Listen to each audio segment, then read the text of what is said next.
세상을 살아가는 많은 사람들을 위해서 좋은 말씀들 그리고 교훈의 말씀들을 남겨주신 성인들이 있죠. 그 중에 한 명 헤라클레이토스라고 하는 고대 그리스의 철학자가 있습니다. 이 사람은 예수님 나시기 전 6세기 정도에 살았던 사람인데요. 이런 이야기를 우리들에게 남겨놓고 있어요. 우리는 같은 강물에 두 번 들어갈 수 없다. 상황이 다르고 여건이 다르고 오늘 내 마음이 다르고 내일 내 마음이 다르고 오늘 나의 고민이 다르고 내일 나의 고민이 다르고 그렇기 때문에 절대로 우리 인생에서 두 번 동일한 똑같은 그런 여건을 우리가 마주할 수 없다, 이런 의미로 이렇게 남겨준 현인의 말씀이겠죠. 우리에게 남겨진 성경 하나님 말씀도 같은 것 같아요. 구약 39권, 신약 27권, 예수님을 만난 이후로 주님 나라에 가기까지 여러 번 읽고 또 읽고 많은 본문을 우리가 기억 속에 또 우리의 뇌리 속에 담고 있는데, 같이 읽었던 그런 본문인데 또 상황에 따라서 여건에 따라서 하나님께서 그 본문을 통해서 하나님의 성령의 호흡이 묻어있는 그 본문을 통해서 우리의 마음 가운데 들려주는 그런 음성이 전혀 같을 수가 없다고 하는 이야기예요. 이전에 같이 읽었던 같은 본문인데 세월이 한참 지나서 또다시 하나님 말씀을 열고 지금 내가 처한 환경 속에서 하나님이 무엇이라고 귀한 말씀을 통해서 말씀하시는지 지혜를 구하고 기도하면 또 그때 상황에 맞는 하나님의 지혜를 말씀을 통해서 우리에게 전해주시는 그런 체험들을 저희들이 하고 있는 것입니다. 오늘 함께 읽은 사무엘상 1장 한나에 대한 이야기도 동일한 이야기예요. 사무엘의 어머님, 그리고 기도의 어머니, 그리고 사무엘이라고 하는 그런 장을 첫 번째 여는 데 있어서 등장하는 이 한나라고 하는 이야기를 여러분들이 아마 많이 들었을 것이고 또 읽었을 것이고 예수께서 무엇을 얘기하려고 하는지 이렇게 짐작을 하고 또 있을 거라고 생각을 합니다. 그러나 말씀드렸듯이 알고 있는 본문, 많이 들었던 본문, 익숙한 본문이지만 또 하나님께서 이 본문, 동일한 본문을 통해서 지금 내가 이 시간 처해 있는 그런 상황에 꼭 맞는 유리의 말씀과 또 격려의 말씀과 또 하나님께서 주시는 지혜의 말씀을 또 얻을 수가 있다고 한다는 이야기죠. 사무엘상이 지금 문을 열고 있는 그런 시대적인 배경을 보면 아마도 이 사무엘은 마지막 사사라고 이렇게 저희들에게 알려지고 있어요. 하나님께서 기름 부어주시고 또 왕정이 시작되었을 때 초대왕과 두 번째 왕 사울과 다윗에게 기름을 부을 수 있는 그런 하나님께 위대하게 쓰임받은 구약의 인물 중에 하나인 거죠. 그래서 사무엘이 지금 이런 역할들을 하고 있는데 사무엘이 지금 새 시대를 여는 것은 사사기가 끝나가는 그런 무렵이고 이스라엘 백성들의 요구로 인해서 이제 주변의 나라와 같이 왕을 요구하는 그런 시점에 지금 이 말씀이 놓여져 있는 거예요. 하나님께서 사무엘이 본격적으로 사역을 감당하기 전에 그 시대에 대해서 뭐라고 얘기를 하고 판단을 하냐면 사사기 21장 25절에 보면 하나님께서 사사 시대를 이렇게 판단을 하고 있어요. 그때 이스라엘 왕이 없으므로 사람이 각기 자기의 소견에 옳은 대로 행하였더라. 기준이 없는 거예요. 어떻게 살아야 내가 하나님 앞에서 옳게 사는지, 어떤 법칙과 룰을 따라야 우리 믿음의 공동체가 하나님 앞에 옳게 살아야 되는지를 사람들이 전혀 모르고 자기 소견에 옳은 대로 그때 행하였더라. 이렇게 하나님께서 사사시대를 평가해주고 있는 거예요. 사사시대는 이스라엘 전 역사에 있어서 가장 위대한 순종의 역사를 기록하고 있는 여호수아라고 하는 인물을 통해서 약속의 땅으로 이제 가나안 땅으로 들어간 뒤에 불과 한 세대가 못 되어서 맞닥뜨린 그런 세대라고 하는데 큰 의미가 있는 거예요. 여러분 구약을 한번 쭉 읽어보세요. 창세기부터 모세의 출애굽, 사사시대, 사무엘 시대, 왕조의 시대, 바벨론 포로기 이후 쭉 읽어보면 여호수아 영도 아래 이루어졌던 이런 영광스러운 역사를 이스라엘 역사 속에서 찾아볼 수가 없는 거예요. 하나님의 말씀에 전적으로 순종하고 명령에 순종으로 반응하고 하나님을 인정하는 그런 마음으로 반응을 해서 가나안 땅을 정복해 나가면서 그들이 약속의 땅을 차지하는 위대한 믿음의 순종의 세대가 여호수아 세대였던 거예요. 근데 불과 여호수아가 하나님 나라에 가고 한 세대가 못 되어서 사사기의 시대가 도래했다고 하는 이야기야. 이거는 저와 여러분들에게 보여주는 하나님께서 말씀하시는 의미가 굉장히 중요한 거예요. 그 위대한 영광의 역사를 이스라엘 백성들이 가지고 있었는데 한 세대가 지나지 못해서 사사 시대를 열었고 그 사사 시대의 모든 것들이 하나님께서 보시기에 악한 그런 모습으로 그리고 여호수아 때 있었던 그런 믿음과 순종의 모습을 찾아볼 수 없는 그런 시대로 전락했다고 하는 것을 우리가 구약을 통해서 알 수 있는 거예요. 여러분들이 이전에 예수님을 열심히 믿었던, 기도의 응답을 받았던, 그리고 하나님을 진심으로 사랑했던 그런 때가 있습니까?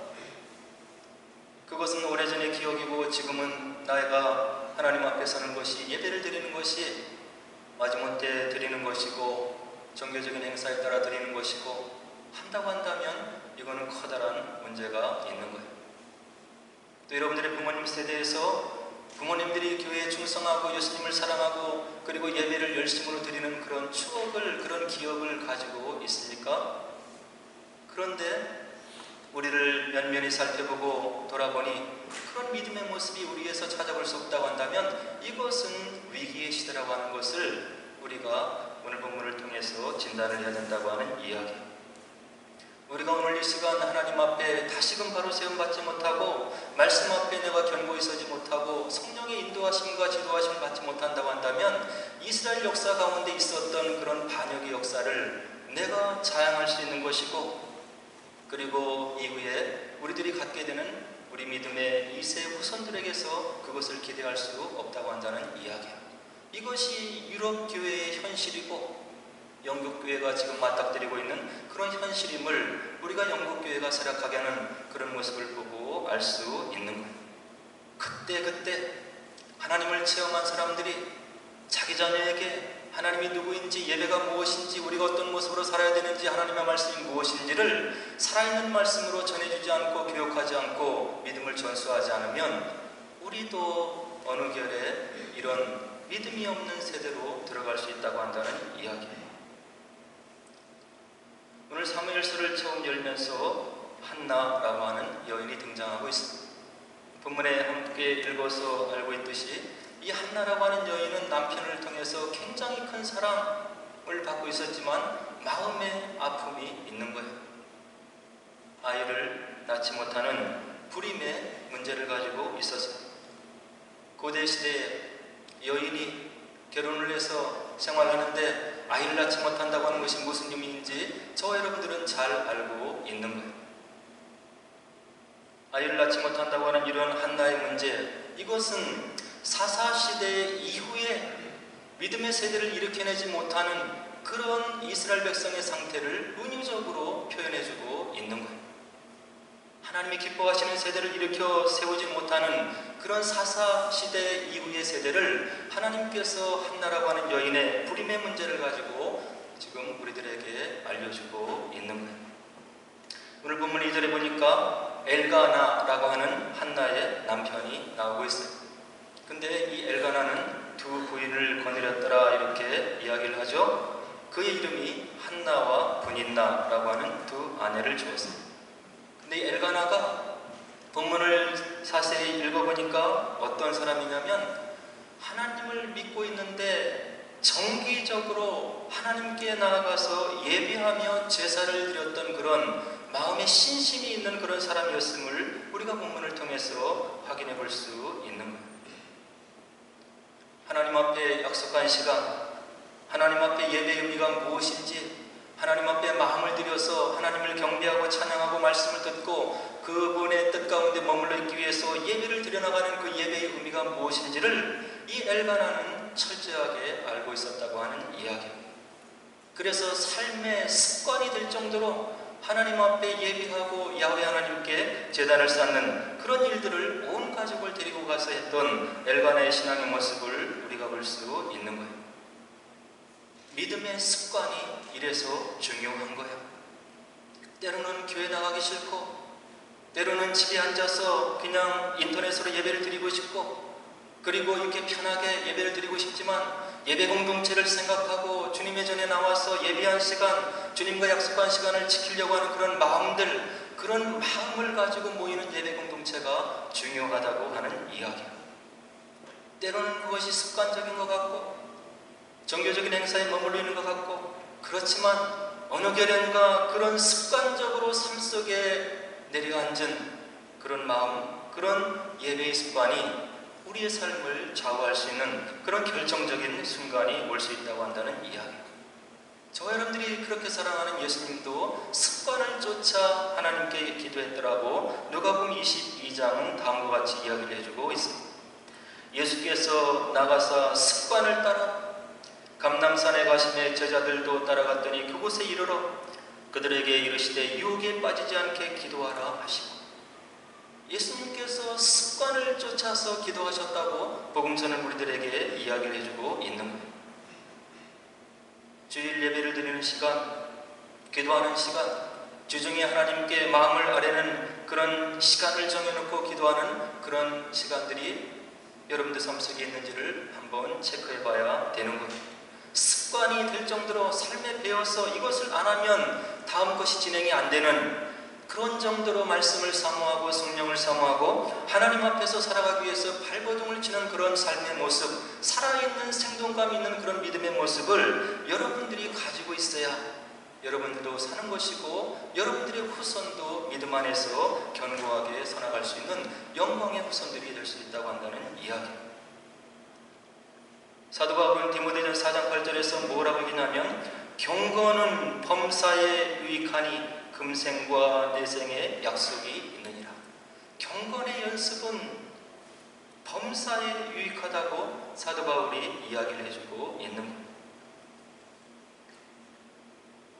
이와 같이 습관을 쫓아서 하나님께 단을 쌓았던 엘가나의 가정에 이제 문제가 있는데, 제사를 드린 다음에 엘가나가 한나를 사랑하니까 다른 사람들에게 주는 갑절의 분깃을 한나에게 주었지만 한나의 마음은 무엇인지 마음속에 응어리가 되어 있는 거예요. 왜 그러냐면 자녀를 갖고 있던 부녀자 그 분인나가 한나를 자녀를 가지고 있는 것을 가지고 모욕하고 찌르고 그의 마음을 아프게 하는 그런 일이 있었던 것을 본문을 통해서 알 수 있는 거예요. 자녀가 없었던 마음에 응어리가 있었던 한나는 이런 공격을 받으면 마음이 좌절되는 거예요. 저와 여러분들이 가지고 있는 약한 부분이 무엇입니까? 하나님의 영 성령과 똑같이 영적인 존재인 악한 영들은 저와 여러분들이 가지고 있는 약점이 무엇인지를 잘 알고 있는 거예요. 나의 성격의 약점이 무엇인지, 나의 체력적인 약점이 무엇인지 그것을 집요하게 파고드는 영적인 공격이 있음을 우리가 기억해야 됩니다. 오늘 한나는 자기 약점인 자녀가 없는 그런 문제로 분인나의 공격을 받고 있는 거예요. 이런 아픔의 시간을 지나고 있는 한나, 이제 하나님께 나아가서 왜 내가 자녀를 갖지 못하는지 거기에 대한 응답을 받기 위해서 자신의 그 마음속에 응어리져 있는 문제를 해결받기 위해서 응답자 되시고 문제 해결의 주인 되시는 하나님께 이제 나아가서 기도하기로 작정하는 거예요. 9절에 보니까 한나가 기도하는 모습을 기록해 놓고 있어요.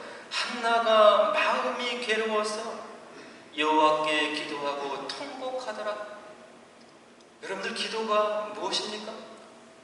기도에 대해서 학자들은 뭐 이런 정의 저런 정의 많이 얘기를 하는데 기도가 무엇인가요? 우리가 가지고 있는 문제를 가지고 나의 아버지 되신 하나님, 나의 모든 것을 알고 계시고 그 문제에 대한 해답을 주시는 그 하나님께 우리가 그냥 나아가는 거예요. 성숙한 기도, 남들의 귀에 듣기 좋은 그런 기도, 이런 것을 가지고 나아가는 것이 아니고 하나님, 내 마음속에 이런 아픔이 있고 이런 문제가 있고 이런 고민이 있나이다. 한나의 기도와 같이 마음이 괴로워서 하나님께 기도하되 통곡함으로 기도하는 그런 기도의 모습이 저와 여러분들에게 있어야 되는 거예요. 예수님을 믿는 저희들에게 문제가 없나요? 문제가 있고 문제가 느껴질수록 하나님께 나아가야 되는 거예요. 예수님을 믿고 신앙생활하고 하나님을 믿는다고 하면서 삶 속에 문제가 생기면 교회를 멀리하고 이거는 안 되는 거예요. 자녀가 문제 있을 때 부모가 뭐라고 할 수 있잖아요. 그 부모를 멀리하면 자녀의 삶에 해결책이 없는 거예요. 부모에게 돌아가서 마음을 털어놓고 이야기를 해야 해요. 자녀보다 경험이 많고 삶의 경륜이 많은 부모를 통해서 나오는 조언을 받고 그 문제에서 해결받을 수 있다고 한다는 이야기. 기도는 오늘 한나가 외울동안 똑같이 우리가 문제를 당할 수 있는데 그 문제를 가지고 가식하지 않고 외식하지 않고 문제의 내면을 가지고 슬픈 마음으로 하나님께 마음을 토로하며 나가는 것이 기도인 거예요. 여러분들 시편을 바라보면 엄청난 기도의 내용들이 있는 것을 볼 수 있습니다. 위대한 신앙의 선조인데 하나님을 향해서 원망하고 불평하고 심지어는 하나님을 향해서 저주하고 원수를 향해서 저주하고 그리고 대적을 향해서 용서하지 못하는 그런 마음들을 마구 쏟아내는 시편 기자들의 모습을 볼 수 있는 거예요. 그것이 기도인 거예요. 그렇게 원망하고 불평하는 말, 원수를 저주하고 용서하지 못하는 마음으로 시작한 시편 기자의 고백이 나중에는 하나님을 찬양하고 그런 마음의 응어리를 하나님께 토로했더니 감정의 동물의 마음속에 그런 감정의 치유를 받고 하나님께서 그런 솔직한 마음 가운데 역사하셔서 그의 응어리진 마음이 찬양한 마음으로 바꿔지게 하는 하나님의 역사를 우리가 시편에서 볼 수가 있는 거예요. 오늘 한나는 이와 같이 솔직한 마음으로 가지고 있는 문제를 하나님께 나아가서 기도하고 또 있는데요. 거기다가 하나를 지금 한나가 더하고 있는 것을 볼 수 있는 거예요. 본문에 보니까 한나가 자기의 문제를 하나님께 마음을 열어 아뢰되 하나님께 서원을 드렸더라 이렇게 기록을 하고 있습니다. 서원이 무엇입니까? 하나님을 기쁘시게 하기 위해서 하나님께 자발적으로 드리는 헌신 그리고 맹세를 우리가 서원이라고 이야기를 해주고 있습니다. 11절에 보니까 한나의 서원이 기록되어 있는데 서원하여 이르되 만군의 여호와여 만일 주의 여종의 고통을 돌아보시고 나를 기억하사 주의 여종을 잊지 아니하시고 주의 여종에게 아들을 주시면 내가 그의 평생에 그를 여호와께 드리고 삭도를 그의 머리에 대지 아니하겠나이다. 한나의 문제는 지금 자녀가 없는 거예요. 하나님, 내가 자녀가 없어서 이 서름을 당하고 있습니다. 하나님, 나에게 자녀를 허락하여 주옵소서. 눈물로 통곡하고 하나님께 그의 문제를 가지고 솔직하게 울며 하나님께 부르짖는 한나의 마음속에서 하나님을 향한 서원이 터져나오는데 하나님, 나에게 아들을 주시면 그 아들을 하나님이 기뻐하시는 종으로 내가 드리겠나이다. 그의 머리에 삭도를 대지 않고 주님께서 구별되어 있으시는 나시림으로 하나님의 사역을 위해서 내가 바치겠나이다. 이런 서원의 기도를 한나가 지금 올려드리고 있는 거예요. 얼마나 한나가 가지고 있는 기도의 제목, 응어리진 기도의 제목, 마음에 한이 되어 있는 기도의 제목을 가지고 하나님께 아뢰었는지 12절에 보니까 한나의 기도하는 모습을 기록하고 있는데 제사장 엘리가 한나의 입을 보니까 한나가 속으로 말하고 입술만 움직이고 음성은 들리지 않았더라고 오늘 성경 말씀이 우리들에게 이야기를 해주고 있는 거예요. 뭔지 모르지만 한나가 기도하는데 입술만 움직이고 소리가 들리지 않으니까 엘리가 술에 취한지 알고 있었어요. 14절에 보니까 내가 언제까지 취하여 있겠느냐, 포도주를 끊으라. 하나님의 말씀을 섬기고 하나님의 말씀을 가르쳤던 엘리 제사장, 사사시대 이후에 영적으로 어두워진 그런 현상을 바로 영적인 눈이 어두워진 제사장의 모습을 통해서 하나님이 보여주시고 있는 겁니다. 한나가 이런 말을 들었을 때 얼마나 마음에 서운한 마음이 있었겠어요. 그래서 한나가 이렇게 대답을 하는 거예요. 그렇지 않습니다. 나는 마음이 슬픈 여자입니다. 포도주나 독주를 마신 것이 아니고 여호와 앞에 내 심정을 통한 것뿐입니다. 이런 한나의 마음에서 나오는 이야기를 들은 엘리가 한나에게 이야기를 해주고 있습니다. 17절에 평안히 가라. 이스라엘의 하나님이 내가 기도하여 구한 것을 허락하시기를 원하노라. 한나가 술에 취한 것이 아니고 그의 문제를 가지고 야훼 하나님께 지금 심정을 통하면서 저렇게 목소리가 나오지 않을 정도로 아뢰고 있다는 것을 바로 한나의 말을 통해서 알아들은 엘리가 이와 같은 말을 해주고 있는 거예요. 내가 중심으로 하나님을 인정하고 내 문제를 아뢰고 응답받기를 원하는 그런 기도를 드렸구나. 하나님께서 응답해 주기를 원한다. 평안히 갈지어다. 이런 엘리 제사장의 말을 들은 한나가 대답을 하죠. 당신의 여종이 당신께 은혜를 입기 원하나이다. 그리고 18절에 중요한 얘기를 하는데 가서 먹고 얼굴에 다시는 근심빛이 없더라. 예수님께서 마가복음 11장 24절에 뭐라고 얘기하시냐면 우리가 진솔되게 기도한 것, 하나님의 뜻 가운데 기도한 것, 그리고 주님을 인정하고 기도한 것, 그러므로 내가 너에게 말하노니 무엇이든지 기도하고 구하는 것은 받은 줄로 믿으라. 그리하면 너에게 그대로 되리라. 왜 이런 일이 한나에게 마음의 확신으로 와 있을 수 있을까요? 자신의 문제를 가지고 통곡하며 마음을 열어놓고 기도했던 한나, 깊숙이 기도 가운데 들어갔던 한나가 하나님의 마음을 깨달아 알게 된 거예요. 기도 가운데 하나님의 마음을 한나가 알게 되어서 이 땅의 백성을 인도할 참된 지도자가 없음을 한나가 깨닫고 하나님께서 이 아들을 기도 가운데 주시면 이를 민족의 지도자로 바로 드리기를 하나님께서 원하시는구나, 이런 마음을 깨닫고 한나의 기도가 바뀌어서 하나님을 위한 서원의 기도로 바뀌었음을 오늘 본문이 저와 여러분들에게 알려주고 있는 겁니다. 원망과 불평과 마음의 통안의 원을 풀기 위해 시작했던 기도가 하나님을 향해서 몸부림치다 보니까 하나님께서 나의 삶 속에 우리 가정을 위해서, 이 민족을 위해서 무엇을 하기를 원하시는지, 하나님의 뜻이 무엇인지를 기도하는 순간에 깨달아 알게 되는 거예요. 습관을 좇아 하나님과 기도했던 예수님, 이어지는 구절을 보면 하나님의 마음을 받아들이는 예수님의 모습을 우리가 볼 수 있어요.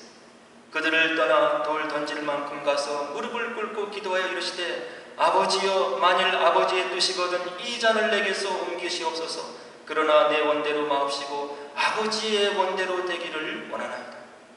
육신의 몸을 입고 온 예수님, 십자가의 고통이 무엇인지, 메시아로서 예수님의 뜻을, 하나님의 뜻을 이루어드리는 그 십자가 사역의 고통이 무엇인지를 육신의 몸을 입고 있는 예수님께서 친히 때문에 떨어지는 땀방울이 핏방울이 되도록 기도하는 그 예수님.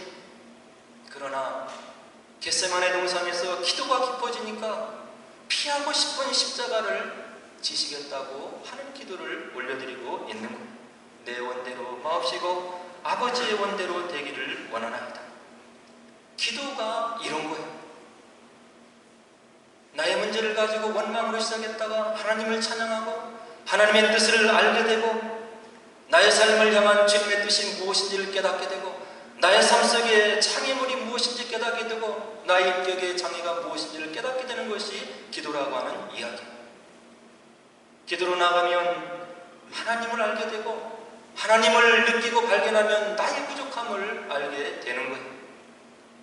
그리고 기도가 더 깊어지면 하나님의 뜻을 알게 되는 거예요.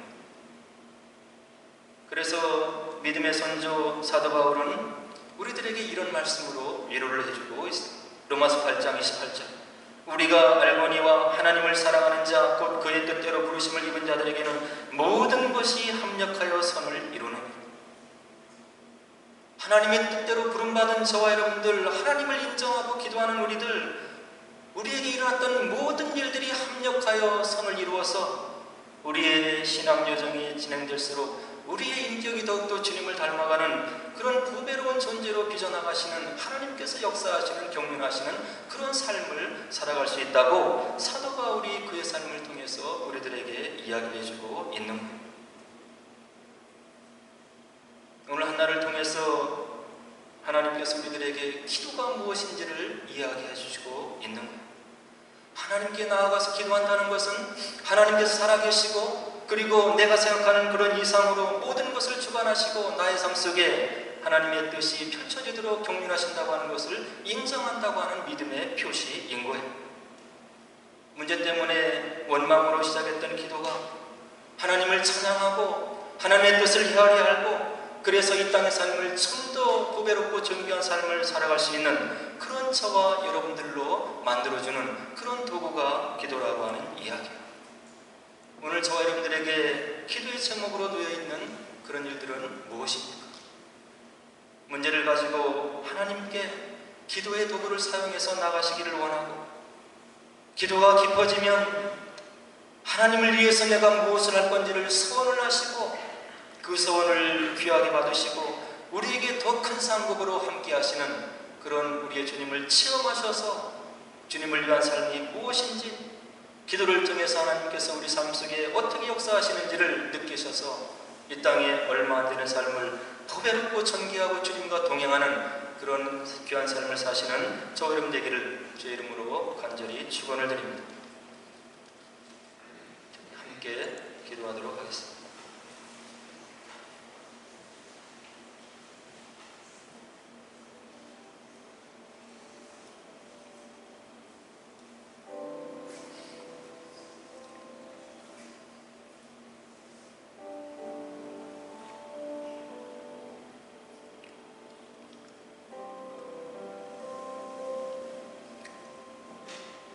하나님의 뜻을 알기 위해서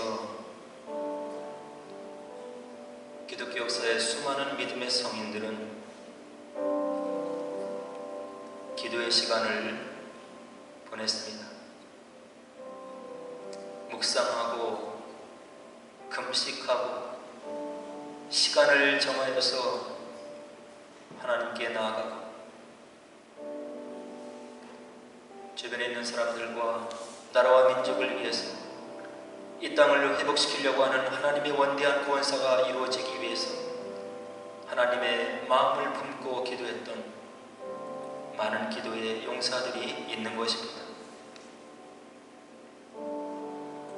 우리들 세대에서도 기도하는 분들의 이야기를 통해서 하나님이 살아계시고 하나님이 역사하시고 하나님의 기도를 들어 응답해 주신다고 하는 것을 들어서 알고 있습니다. 부족하지만 우리들의 삶을 돌아봤다면 우리의 기도에 응답하시고 우리의 삶을 축복하시고 인도하시는 하나님의 기도의 응답의 순간들을 저와 여러분들이 가지고 있는 것입니다. 기도해야 하나님이 계심을 체험할 수 있는 것입니다. 기도해야 하나님의 뜻이 무엇인지를 알 수 있는 것입니다. 쉬지 말고 기도하라고 하는 기도의 도구를 주셨는데 우리가 이것을 사용하지 않고 내버려 두면 너무나 큰 실수와 잘못을 저지르는 그런 삶을 살게 되는 것입니다. 기도의 도구 하나님께서 우리의 영적인 삶, 우리의 신앙생활, 이 땅의 삶을 보호하시면서 주신 기도의 도구를 마음껏 사용하셔서 주님 나라를 체험하시고 하나님 역사를 체험하고 나와 우리 가정과 우리 교회와 우리 민족을 위한 주님의 뜻이 무엇인지를 하나님의 뜻이 무엇인지를 헤아려 하는 귀한 심령들이 되어서 주님과 동행하는 그런 귀한 기쁨이 있게 하옵소서. 기도로 주님을 만나고 체험하는 믿음의 심령이 되게 하옵소서. 우리 함께 기도하도록 하겠습니다. 기도하겠습니다.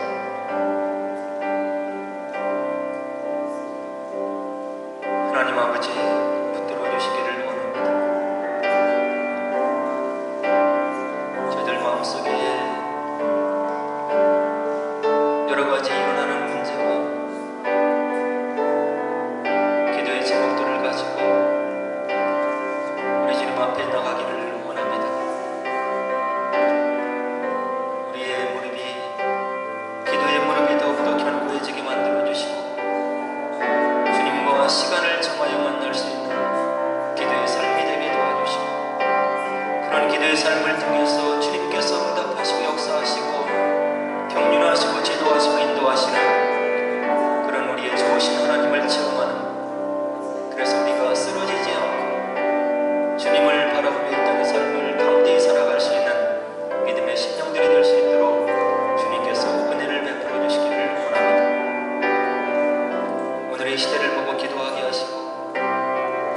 보내준 그런 유아기 우리를 다시금 되새기며 기도하게 만들어 주셔서 주님과 동행하는 삶이 되게 만들어